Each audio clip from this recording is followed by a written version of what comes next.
Dans les récits bibliques, il y a un homme nommé Job. Il craignait grandement Dieu et l'aimait beaucoup. Plus tard, Job fut attaqué par Satan, car Satan l'avait l'accusant devant Dieu en disant « Si Job craint Dieu, c'est parce que Dieu l'a béni, si tu lui enlèves tout, Job va certainement te renier en face et se mettre te maudire. » Alors Dieu dit « D'accord, il est entre tes mains. » Le diable frappa alors les biens de Job, faisant en sorte que son bétail, ses moutons, ses chameaux et ses naises soient tous enlevés.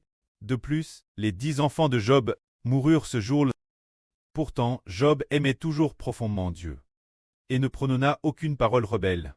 Plus tard, Satan accusa de nouveau Job en disant « Job peut perdre tous ses biens, et Madame acceptait de perdre ses enfants, mais il refuserait de souffrir dans sa chair. Si seulement Jéhovah frappe Job et rend son corps douloureux, il te maudira immédiatement. » Alors, Dieu dit « D'accord, Job est entre tes mains, mais tu dois épargner sa vie. » Satan frappa alors Job, le couvrant de la tête aux pieds, d'ulcres douloureux, le faisant souffrir atrocement. Mais Job ne maudit toujours pas Dieu, et continua de le craindre. C'est alors que Job dit ces paroles. Job dit « Un jour, quand je serai mort, pour ce qui est du contenu exact. Je ne me souviens plus de Hber d'origine, mais le sens général est le suivant. Job dit « Si un jour, je meurs dans la fosse de la mort, Jéhovah, tu te languiras de l'œuvre de tes mains. Un jour viendra. Oh, tu m'appelleras, et déesse que tu m'appelleras.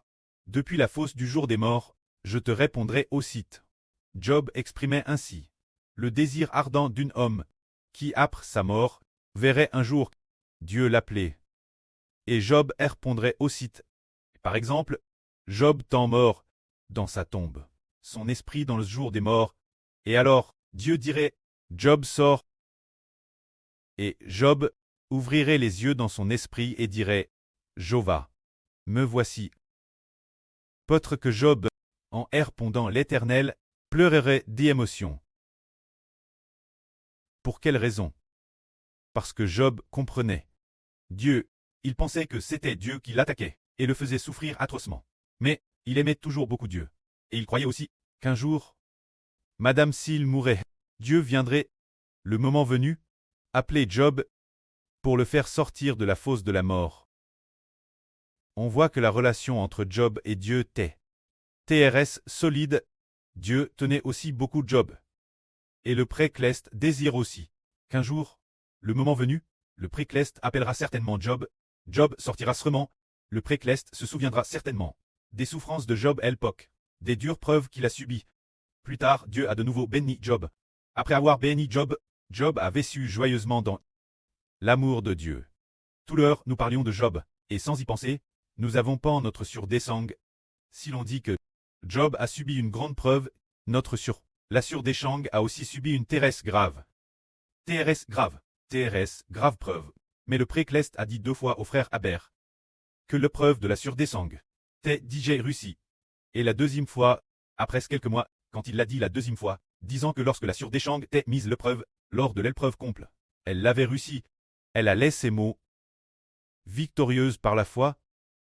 Est-ce parce que le pré envoie beaucoup d'épreuves que le pré alors nous aimera-t-il, prouve par le pré. Nous faisons traverser de si grandes souffrances, frères et sœurs. Le pré pensera très certainement avec tendresse. Ses enfants victorieux dans l'épreuve. Dans la grande preuve, nous aimons toujours le précleste. Notre amour pour le précleste ne change pas d'un iota. Peu importe comment le précleste nous prouve, nous l'aimons. Alors le précleste pensera sûrement avec tendresse. Nous, ces humbles enfants, l'avenir, beaucoup de gens, seront tous cause du nom du précleste et du Seigneur, puisqu'ils aiment tant le Seigneur, et sont tus pour le nom du Seigneur. Le Seigneur pensera sûrement avec tendresse nous, ces personnes tues cause de son nom. Le précleste se réjouit aussi que notre Seigneur Jésus les ressuscite. Le précleste a aussi déquerti que parce que nous aimons profondément le précleste, et le Seigneur, il va nous ressusciter. C'est pourquoi nous disons que croire au Seigneur, croire au précleste, ce n'est pas seulement croire au nom du précleste, au nom du Seigneur. Mais c'est aussi à voir avec le pré-cleste et le Seigneur. Un amour profond. Fidèle jusqu'à la mort. Dans toutes les circonstances. Aimez profondément le pré, aimez profondément le Seigneur. Alors le pré et le Seigneur, nous aimerons profondément. Que le pré et le Seigneur soient glorifiés. Amen.